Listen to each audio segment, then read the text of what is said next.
I didn't get that message or my phone's not working, then we'll get tech support out there right away. And if you're on the video and watching and say, yeah, I'd like to be on that group message as well, then Kathy's going to send something out right now. And the reason we use this messaging is because we don't all have a walkie-talkie, right? We might have our Compass group out in the ministry house and our anchor in the upper room, and something might happen on the front lawn and say, like, we might send a message, injury on the front lawn.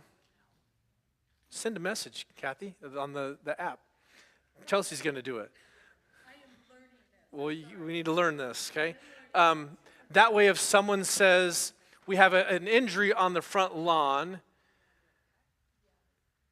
medical personnel required, right? It's more than a Band-Aid. It's more than a scrape. Then say, okay, well, we have, Dr. Justin's up at the cadets. He can come down, or someone else near him, or one of our nurses or emergency workers can handle and get that situation. Or it might be, hey, we have a suspicious character floating around the front lawn. Make sure you lock down your door. So we would use this kind of like a quick walkie-talkie. Hopefully someone in the room sees a text that will come through on that message. Chelsea just sent it through Kathy's list. It just says, this is a test. And Matt said, receive. So we don't all need to reply there. But if you didn't get it, I'm hearing some buzzes, so maybe some of you are, then you come and check with Kathy after the meeting and she'll get you added to that list. Maybe a little bit more on that later. As we continue to go down these things.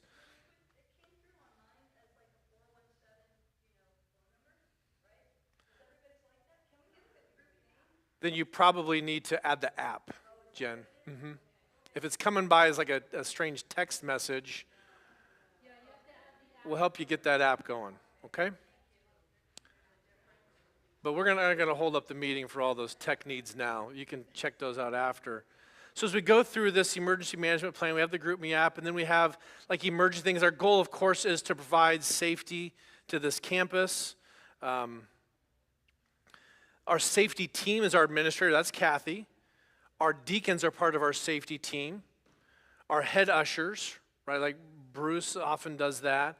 And parking lot security, like today, Kevin Hoffway walked around our campus, if you didn't know, during a whole service, just to make sure, no one's in the parking lot, nothing unusual going on. That's pretty typical for us to do. Those team members are familiar with key things, like how to respond to threats and lockdown procedures, how to report medical emergencies. Again, they would just send a GroupMe thing on that. We'll keep going here on the slides there, Jose. Keep going. Keep going. I'm going real fast, Jose. So we got these responses. Here's where we're at, right? Incidents, earthquake things. They've been trained with this. We'll keep going here. Other like safety emergency things. If you're working here alone or late, like make sure the building's locked. It'd be good to let someone know where you are. That's for very few people on campus other than maybe me or Kathy. It's pretty rare. I know like sometimes the cadet guys will come and work late or early, and gyms will do the same thing. Just, be vigilant in situations like that. If you're doing that, like make sure you ask for an escort, especially the ladies. Like some of our deaconesses will walk them out after a council meeting to the parking lot just to make sure everybody's secure with things like that. If you see any safety concerns, you let someone on the safety team know.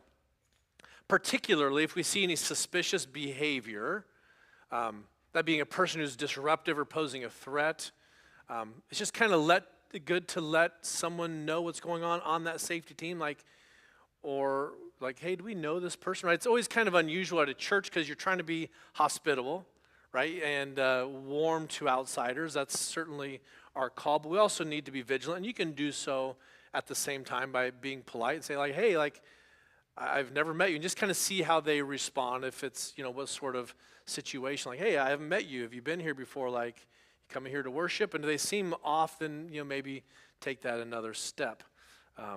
But in that situation, always be calm, respectful, explain what's going on here. We're not here to apprehend or physically contact anybody.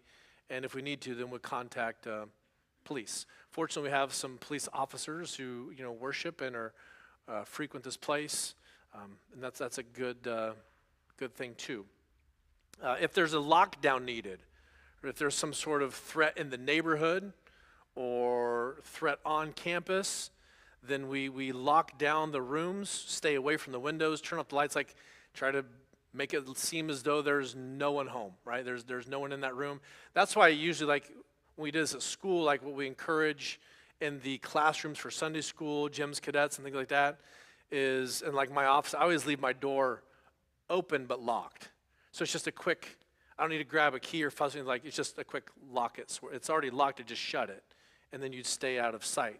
Now, depending on where the lockdown is in a group, you say like, hey, suspicious character on the front lawn. Maybe if you're in the back parking lot, you just want to get on out of here, then do that and be wise doing that too. Let's see. So hide there. We don't crowd together. And then we continue to remain in lockdown until a message comes that says LBCRC clear, right? Like you would get that on that same message. I don't want it to sound like alarmist or creepy, but I remember being at school when we were taught this. It's because what would often happen in a lockdown situation, if there was a threatening person, they might have a gun to my head and say, hey, you need to tell them to come out now.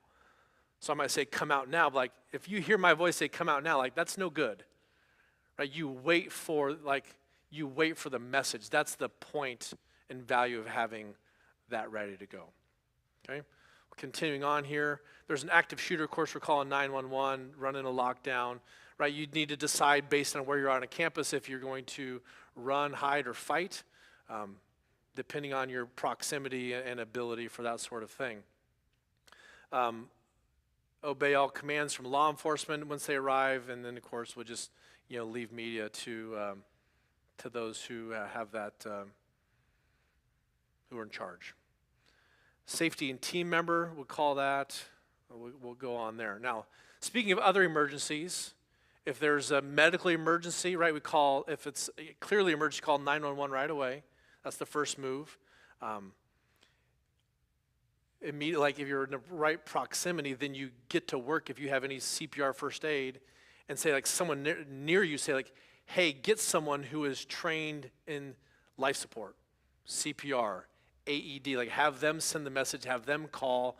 You keep the person calm, comfortable, try to clear an airway, do what you can. With that being said, with the AED, I'd like to turn it over to Pastor Ron just for a sec. Just for a sec. I don't know if we have another microphone, Jose, that we can give to him. Will one of these work? The brown one, okay. We want to have you in the mic, Ron, because there are a few people that are tuning in online, not now, but maybe later. Briefly, if somebody becomes unconscious, We're going to try again. We're not on, but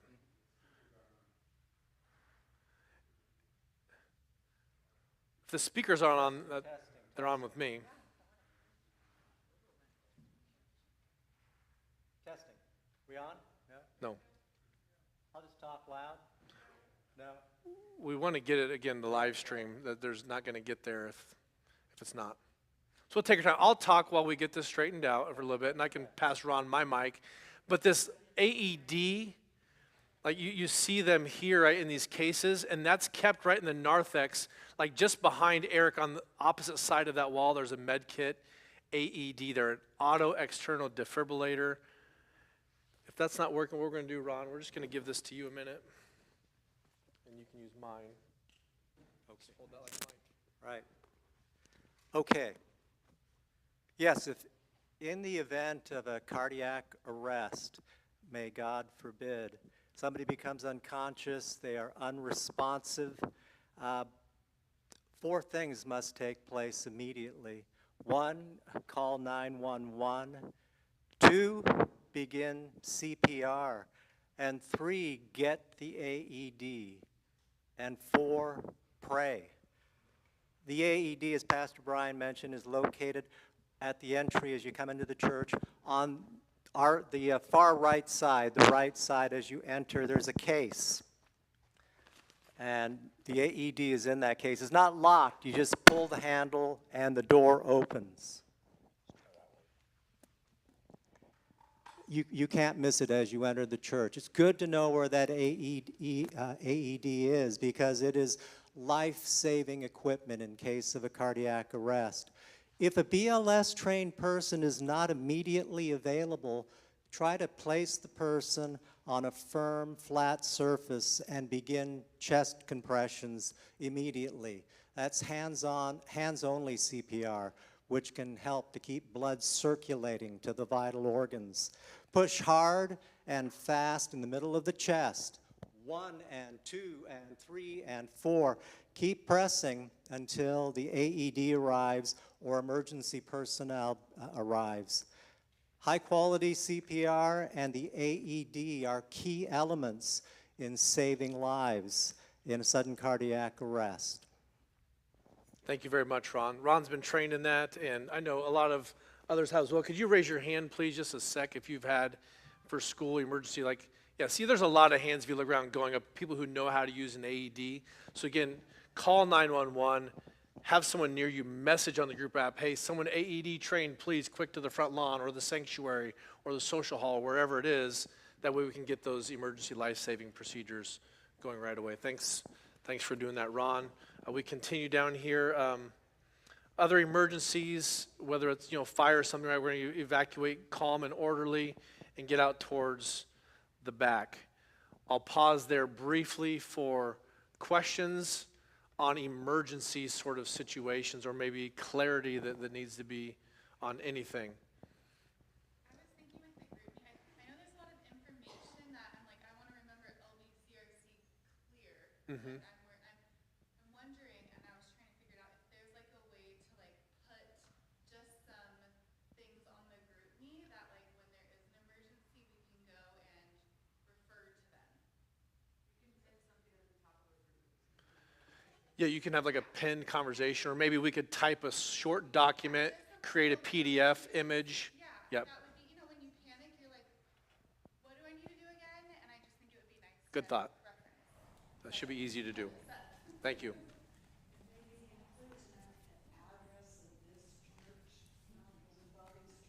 Sure, yep. She suggested add the address to that. That way when someone's calling 911, they have that as available as well. So good suggestions. Anything else like that, we'll get together a little document, put an image in that messaging system. Okay, thank you. Well, then we'll move on to part 2, and that's the part not on emergencies, but on safety and abuse prevention. Unfortunately, the world we live in, right, this is too common. We want to keep anything like this, and pray that anything like that would stay far, far from this church. For those general safety, right, we have youth enrollment forms and authorization forms that go with all participants of youth sorts of things. And so all of those forms that parents fill out are made available on Google Drive. They are shared with ministry leaders. So Stephen has that for Anchor, and Tracy for Compass, Carol for Gems, David for Cadets, and so on, right, for those youth ministries. They have forms that way if someone gets hurt or there's an emergency, they have the numbers, the insurance information to call right away. That should be quickly at the touch of one's phone to get in that drive, and we can get you hard copies if needed as well. Stocked available first aid kits for any of those, right? We have one in the cadet room, the gyms room, the house, that's in the kitchen of the house, room 4, which is down this hall, like where we have all our tables and chairs, right? And then in the narthex, as we said, with the AED and a first aid kit there, and one up in the youth room up behind us as well. So those are available. Let's see here. We want to make sure we're doing a good job with supervising children from doing those sorts of things. But during Sunday school and gyms, like we want to keep, as we said before, keep those doors locked but open. That way they can be shut and locked quickly if necessary.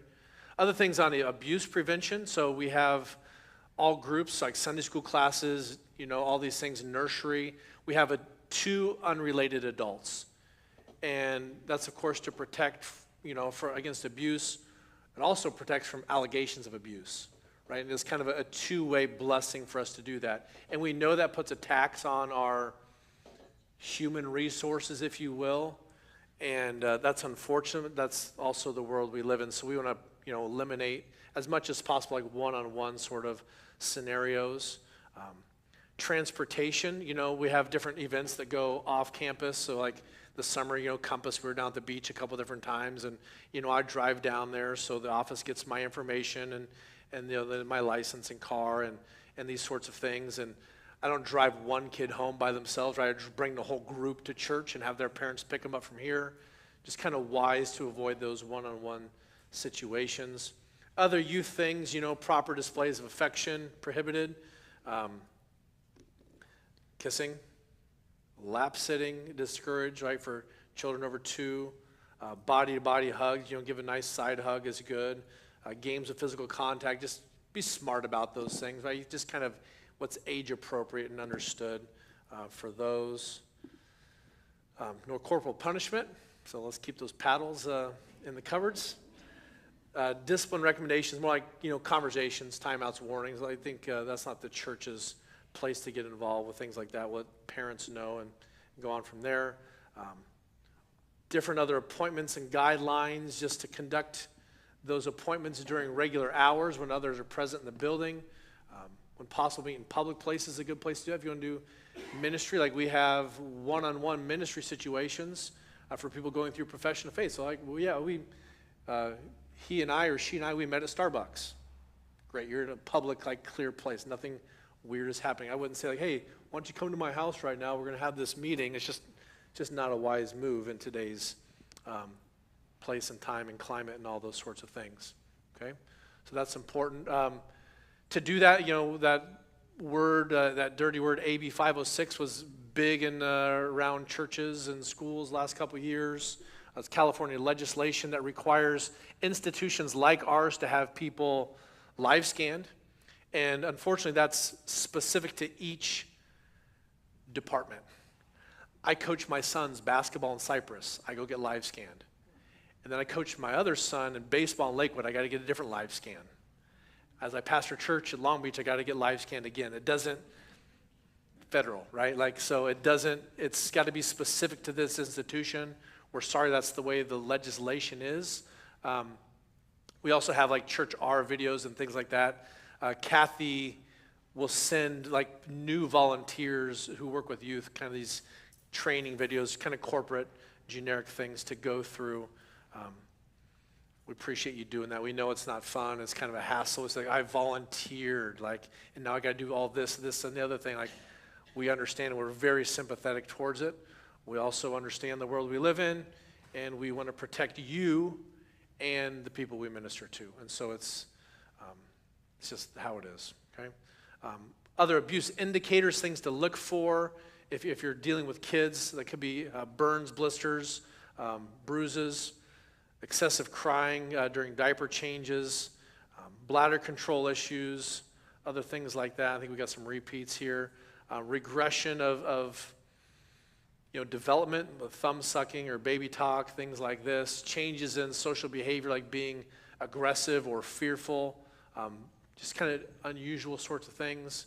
We'll keep going through those. Lots of injuries, always limping around and this is hurting, that's hurting, unable to concentrate, seems anger. You see sort of marks of self-harm would be another thing. We'll keep going through the list. Other things include eating disorders, rapid changes of weight, difficult interacting with other people, kind of unusual levels of anxiety, fear, worry, those sorts of things are things to look for in kids. If you have those, then you report those, and we'll give that reporting information a little bit. There's a couple group-specific things in here. So if you're nursery, right, that's a handful of us in here. We always have 2 adults, as we've mentioned, and why before. And we know that's taxing, but it's what it is. And speaking of that, it's always helpful to have more nursery workers, just so it's not every couple weeks, things like this. Volunteers remain until kids are picked up from the nursery. They should be dropped off by a parent, picked up by a parent. Other things, nursery, change the diaper inside of a volunteer. You're going to go to a separate room to do that. It's just, you understand. Same thing with bathroom situations, depending on age and things. Just be wise about that. Just protecting yourself from any sort of uncomfortable situations or allegations, or protecting children too.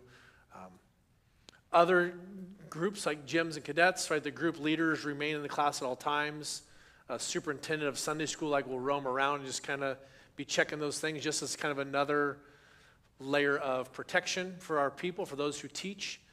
We leave classroom doors and windows unobstructed so people can just walk through and see hey, we're transparent here. There's nothing funny going on behind a door, or anything strange. The really little ones in Sunday school, like, they don't leave on their own. They get released to parents. Fourth grade and up, they're able to do that restroom and go to their parents without being escorted. The Sunday school teachers are aware of this. Kid shine thing, first and second graders, there's a ton of kids in here. It gets chaotic and all that. We try to make sure they're getting picked up properly. 2-leader rule again, they have lots of leaders. That's never an issue. Compass and anchor specific for our middle and high schoolers. We have 2 adults. We have nice teams of ministers in both of those groups, so that shouldn't be an issue. We're thankful for people to step up there. But if you have kids that go to these things, we ask you don't come super early, because then we don't have multiple adults. And don't stay super late, because those adults are looking to get home as well, right? So we try to be sensitive to that. And as the kids get older, we want to look out for other, behavior that we want to discourage, alcohol, whatever that could possibly be. Any incidents, whether it's abuse or otherwise, we try to report those to administrator within 24 hours. For some of those things where it's an accident, like there are forms to be filled out, and we'll make those available, and you just kind of let Kathy know, like, hey, I had an incident at Cadets last night, like, kid was jumping on the table and the table broke and, like, scratched a leg. It's not too bad, but, we want to let the parents know and document these things and repair damages and stuff like that too. Other little guidelines, not to prejudge things, but also take things seriously. We don't confront people. Like, you have the luxury of just staying out of that and just allowing people who are trained professionally to handle those things, and just treat people with dignity and respect as we go through that. And then we already went through the possible indicators of these things. There's other stuff in the policy, but I think we're getting there. Jose, what's left? Questions on safety, abuse, like policy, like just, we're protecting those we minister to. We're also protecting those who are doing the ministering and protecting our church against allegations and things. I mean, we want to stay far, far from any of that. Anybody have anything to add or question or for clarity? Otherwise, we're thankful for everybody, thankful for who you serve and how you serve, for doing so consciously and paying attention to those things. If you didn't get a chance to sign that form, that'd be good. That way Kathy doesn't email you later and be like, hey, you need to do this, you need to watch this. Like, get your name on the form if you came in a little bit late. Again, if you have children who are of age that serve, we have other forms up here. You go back, review some things with your kids so they're aware of what's important as well, and then bring that back to the office too. I have those forms up here. Otherwise, with that said, we're dismissed. Thank you very much.